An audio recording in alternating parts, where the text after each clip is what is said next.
we live, surrounded by texts from news headlines and laws to advertising slogans and social media posts, and we tend to believe that we understand their meaning. Words seem transparent, as if they point directly to a thing or a thought. But here begins Jacques Derrida's radical lesson. Meaning is never transparent. It is never exhausted by the text itself. In every word, there are shadows, sediments, contradictions. What is repressed yet continues to shape our reading. Why does this matter today? Because the ability to think in Derridean terms is not some exotic artifact of French philosophy. It is a form of intellectual freedom, a skill that allows us to perceive the hidden mechanisms of language. When a politician conceals exceptions under the word universal, when a brand exploits the word freedom to sell sneakers, when an everyday conversation persuades us of the obvious, that is not obvious at all. But before moving further, one clarification is needed. Before Derrida, the philosophy of the text was dominated by hermeneutics, especially in the figure of Hans-Georg Gadamer. For hermeneutics, meaning is the possibility of agreement, the fusion of horizons between author and reader. Its aim is to restore wholeness. And this is precisely why deconstruction is not destruction, but expansion. It is the training of a particular vision that teaches us to read deeper than what is written. To be truly educated today means not only to see what a text asserts, but also what it silences.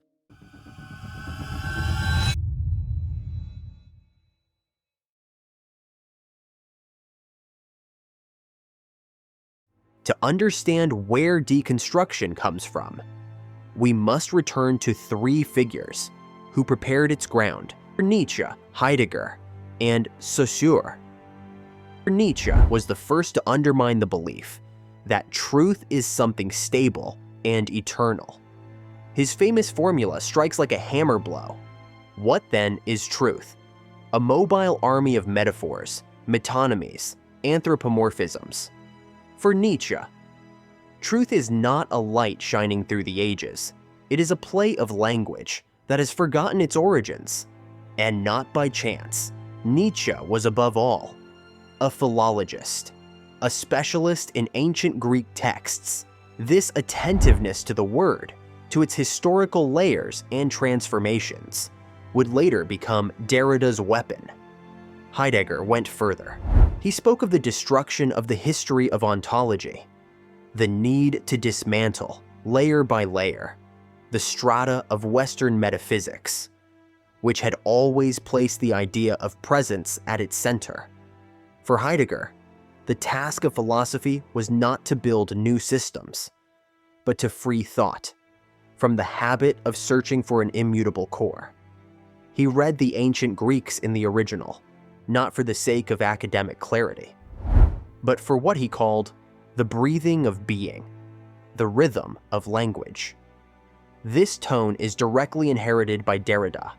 For both, philosophy begins with how we speak about the world, and finally, Ferdinand de Saussure, the Swiss linguist, who, though not a philosopher in the strict sense, radically transformed philosophy. His central thesis, the meaning of a word, is built not through its link to a thing, but through its difference from other words. Dog means not cat, not tiger, not human. Meaning is a network of differences, not a transparent mirror of reality. What does Derrida do?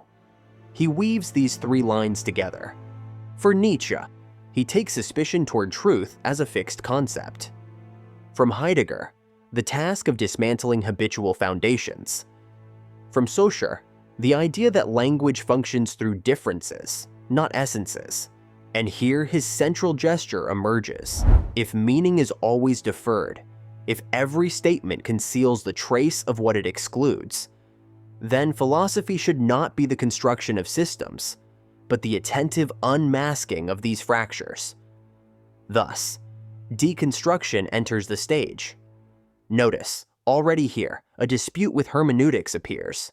For Gadamer, the meaning of a text is born in dialogue, in the fusion of horizons, past and present, author and reader. But for Derrida, the horizon is always fractured. What seemed like meaning turns out to be a network of differences, where coincidence never arrives. It is as if he tells hermeneutics, yes, understanding is possible, but never as a final fusion. Meaning is always movement, the play of differences, difference.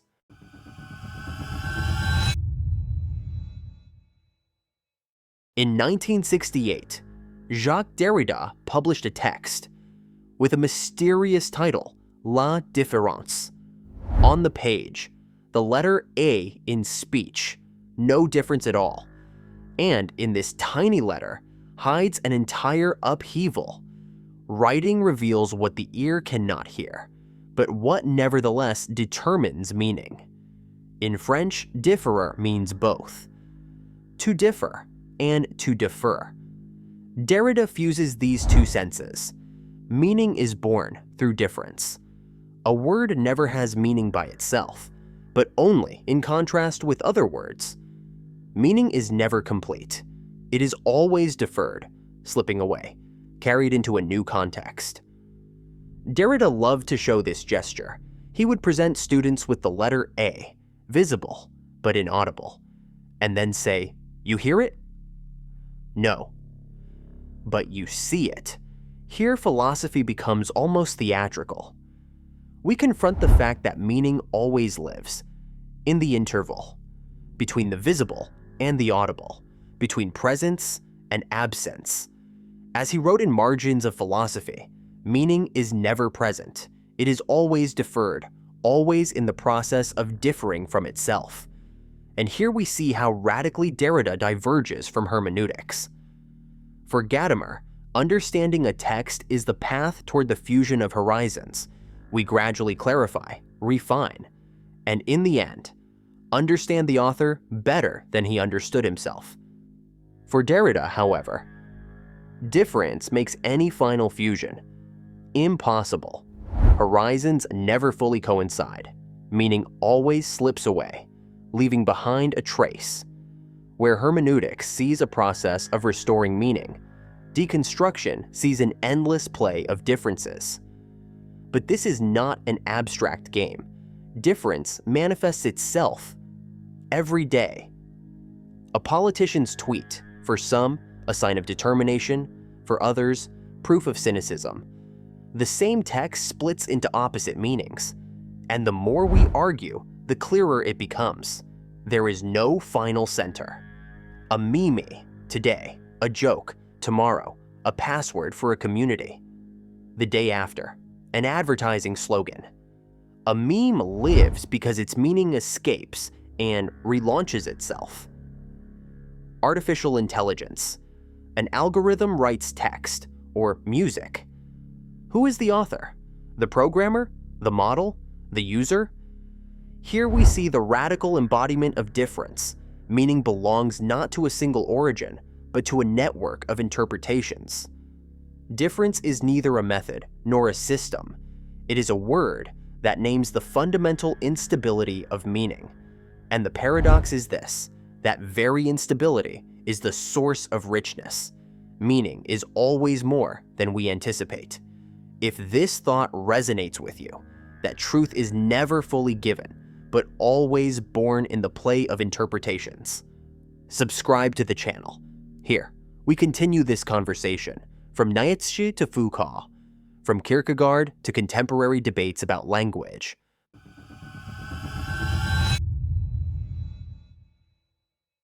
For centuries, Western philosophy lived under what Derrida calls logocentrism, the belief that truth comes closest to us in the living voice. In Plato's Phaedrus, we read, "Writing will produce forgetfulness in the minds of those who learn to use it, because they will not practice their memory. They will trust to the external written characters and not remember of themselves." Here, Voice is the living presence of knowledge. Writing, a shadow, a threat. This hierarchy persisted through the ages, from Aristotle to Husserl. Voice was equated with the self-presence of consciousness. I speak meant, I am here. But Derrida shows this is a fundamental illusion. Voice is not pure presence. It is already embedded in a system of signs. It is repeatable. It can be recorded, cited, detached from the I that uttered it. As Derrida writes in Of Grammatology, writing is not a supplement to speech. It is the condition of its possibility. The case of Jean-Jacques Rousseau is especially revealing. Rousseau insists that writing is secondary, corrupting natural speech. And yet, in his own work, writing becomes the very condition of memory, of culture, of society. Not a threat, but a foundation. This is the gesture of deconstruction, to reveal that what was considered secondary is in fact the condition of the primary. Take the United States Constitution. For millions, it is almost a sacred text, a symbol of freedom and democracy. But remember, its authors are long gone. We will never hear their voices. And yet, the text lives. It is read by the Supreme Court, by lawyers, by politicians, and each time it yields new meanings. Some interpret it as a guarantee of absolute free speech, others as justification for regulation. One and the same text supports opposing positions. Here lies Derrida's insight. Writing continues to act, even when its living voice no longer exists. Now, think of modern media. Recall Hillary Clinton's interview, when she referred to some of Trump's supporters as a basket of deplorables. One phrase, pulled from a long speech, became an independent entity. It turned into a weapon against her. Millions did not hear the full context, but only this trace, which became stronger than her voice. And here is the paradox. We no longer control what we have said. Our words no longer belong to us, but to writing, which lives its own life. And finally, a small touch of self-irony. Right now, you are hearing my voice, and yet it is artificial. There is no living presence. And still, writing works. It provokes emotions, shapes thoughts, sparks debate. Is this not a purely Derridian scene? The philosophical lesson here is radical. We are used to thinking. Truth is closest in living presence, in the here and now. But Derrida shows, presence is always already deferred, always already mediated by the structure of signs. Writing is not a threat to speech, but its very condition. As he states in Margins of Philosophy, no element can function as a sign without relating to another element, which itself is not simply present. This means meaning always lives in the play of traces, never in full presence.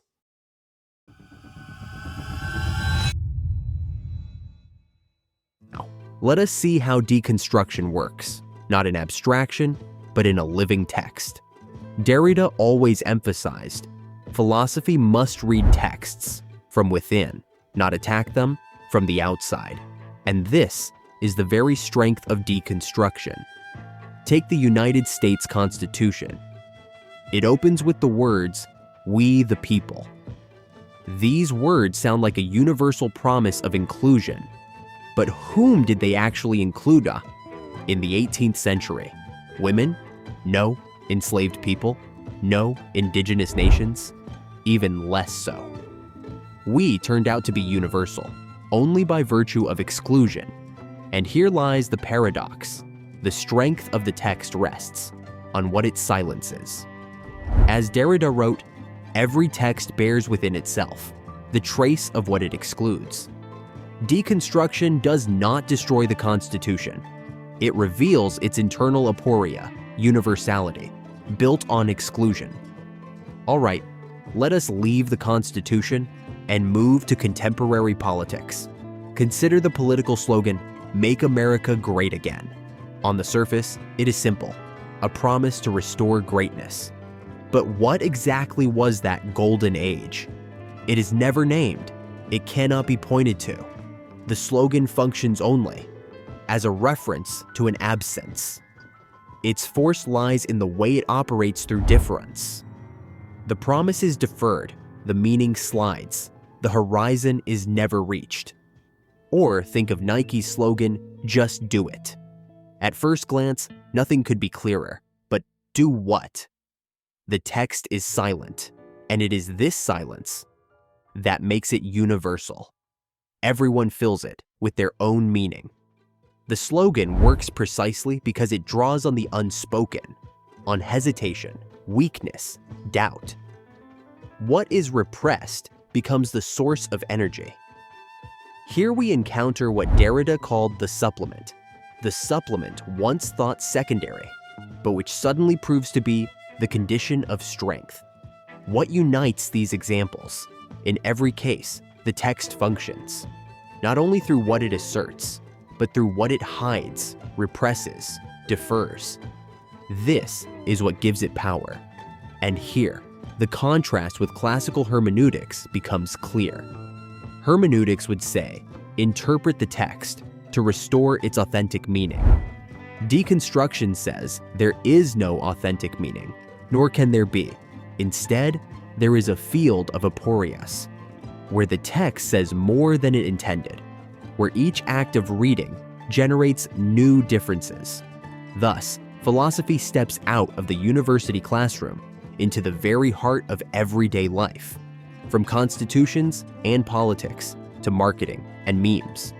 As you can see, texts speak not only through what they affirm, but also through what they leave unsaid. So, write in the comments, which slogan or catchphrase today strikes you as especially ambiguous? It would be fascinating to deconstruct them together.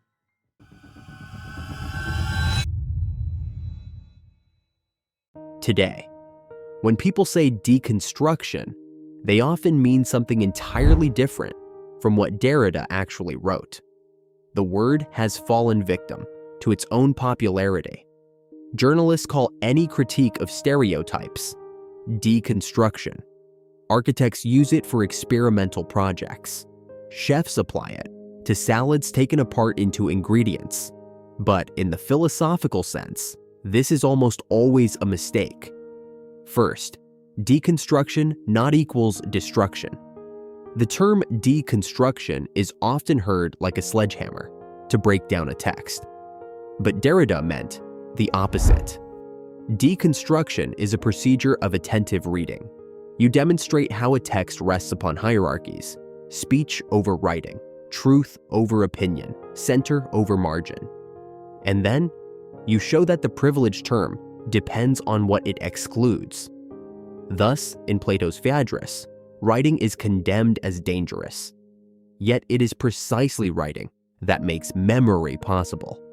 Here, Derrida recalls the Greek word pharmakon, both poison and remedy, at once. What is declared secondary proves to be the condition of the primary. Second, deconstruction not equal relativism. Another cliché, if there is no final meaning, then anything goes. But Derrida says the opposite. He introduces the notion of l'indécidable, the undecidable, a situation where rules are insufficient, yet a decision must be made. In the essay, Force of Law, he writes, "Law is deconstructible, justice is not." This means you cannot hide behind a norm, you cannot rely on self-evidence. You must decide, fully aware of the contextuality of every rule. Deconstruction does not make us cynical, it makes us more responsible. Third, deconstruction does not equal a step-by-step method. Many asked Derrida, "How should we apply your technique?" He replied, "I have no method." And yet, deconstruction has a rhythm. Identify a binary opposition. Reveal its asymmetry.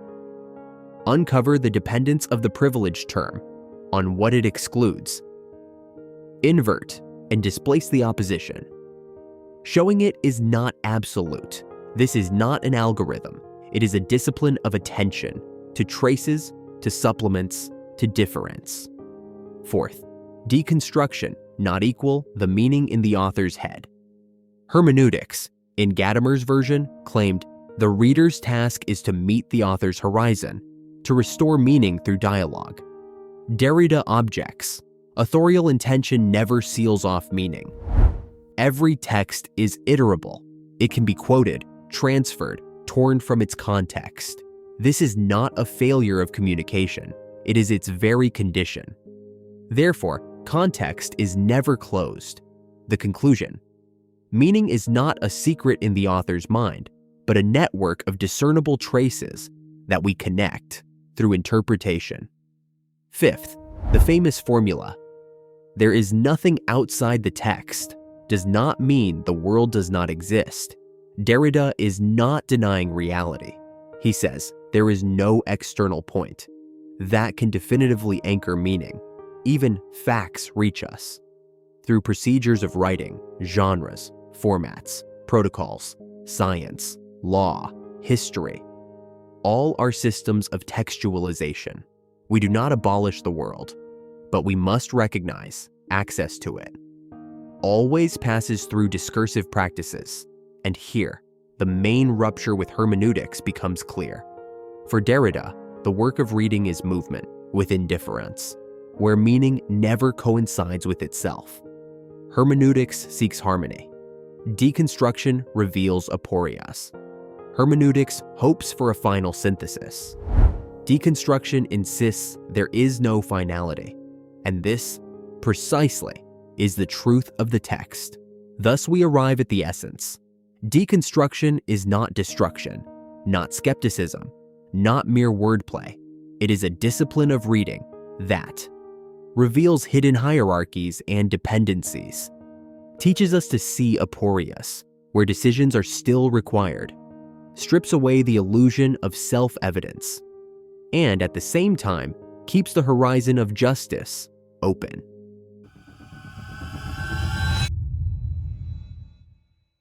Today, we have seen that deconstruction is not destruction, but a discipline of attentive reading, from constitutions to memes, from Plato's philosophy to presidential tweets. It teaches us to be freer and more responsible in a world where words have become weapons. If you wish to continue reflecting on language, meaning, and the philosophy of our time, explore the other videos on this channel. There, we discuss Nietzsche, Kierkegaard, Foucault, and other thinkers who help us see our century anew. Thank you for being with me. Subscribe, turn on notifications, and together, we will learn to read texts deeper than they appear. See you in the next video.